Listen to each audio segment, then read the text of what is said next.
For today's video, magluluto ang asawa ko ng tinatawag na dulce o dito sa Tagalog na tinatawag natin ay minatamis. Siyempre, gawa sa langka kasama ng ilang pirasong saging na saba na hinog at yung niyog na bini ako kanina sa pamamagitan ng lupid ay nakagod ko na po.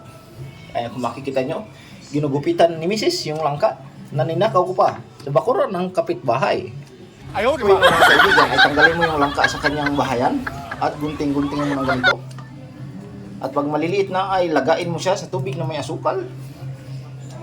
At kapag naluto na siya, isunod mo na itong saging ilagay. At kapag malambot na silang pareho ng saging, ay isusunod mo na itong gata ng niyog. Pero pipigain mo pa yan. Hindi po yan ganyang mga ginata na kudkod pa yan. Ha? At ito na mga kaibigan, ako'y naghahanda na ng niyog na gata. Pinipiga ko na ito pagkatapos kong manggaling sa CR para ako'y namuskon at naghugas ng aking puwet. Ay! Ang aking niyog minatamis na langka. Balbalikan ko kayo mamaya kapag ito'y naluto na, mga kaibigan. At pagkatapos kong ihanda ang gata, mga idol, isusunod naman natin ang paghiwa-hiwa sa saging na saba. Ang gagawin mo gayatin mo dito sa tunga, tapos babalusan mo pa dito sa tunga, para yung pagkakahiwa mo parang nag-cross siya. Tapos, gayat-gayatin mo ng gagmay. Ganyan.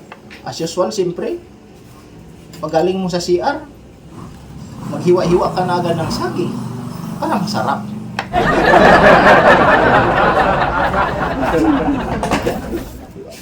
Balatan muna natin lahat.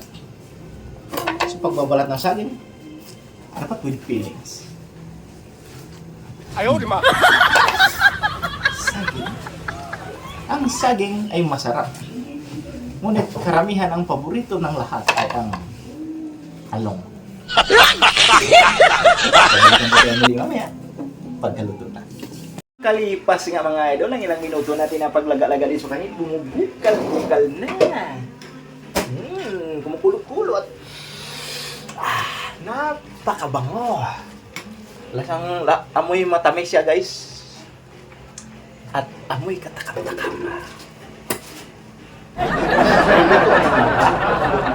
Inilagay ko na rin yung hiniwa-hiwa nating saging. Amoy masarap talaga. Ang tawag dito sa luto na ito ay pinalagpat na minatamis. Yan na nga mga idol, ilagay na ng misis ko yung gata. Maya-maya lang ay magiging masarap na ito dahil caramelize na. Wow, halo-haloin ko muna. Ang amoy niya mga idol ay sobrang napakatamis. Kaya siguradong masarap ito mga idol. Saging dilangka na may gata na may lakot, ngamuta. Ay, guys! Naputsak na. Kaya lang, bak-itin na natin ito kasi sarap na siya, guys. Grabe.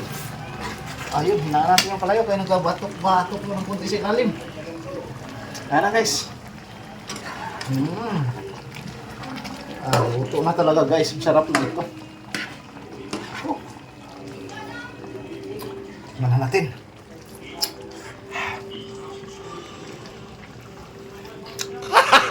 Gago! Medyo mainit lang ng kunti.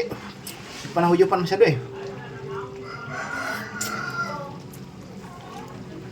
Grabe tamis. Pwede siya pang ang dessert. Dessert lang tawag yan. Tapos ang kumain, kain ka ng matamis. Sarap. Matikman mo lang ito talaga. Jackpot ka talaga. Ito na, the moment of truth. Kung talaga masarap ba yung niluto ko.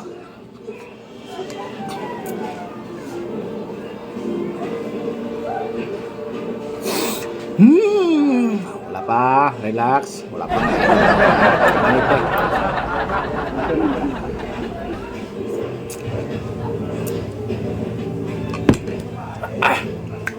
Grabe ka. Perfect pala talaga. Sobrang sarap pala. Langka na inog. Saging na inog. Gata. Asukal. Yun lang. Sarap na. Sarap. Mainit pa na kayo. 20 minutes later. Pero namit gidya luto ko, chay. Ay, di po, gar. Pwede na ipangayaw mang luto. Pwede, pang dessert ni namin niya. Sige na bula-bula, wala ko bala kay. Basi pag abot mo to karo sa balayo, kutso-kutso mo kalaw ay maluto ni atoy man. Sila. Hindi ka man gidang namin ko magluto ha. Bulang gidang. Umano napilitan lang siya mo. Bulang gidang saging. Napilitan ko mala. Dami na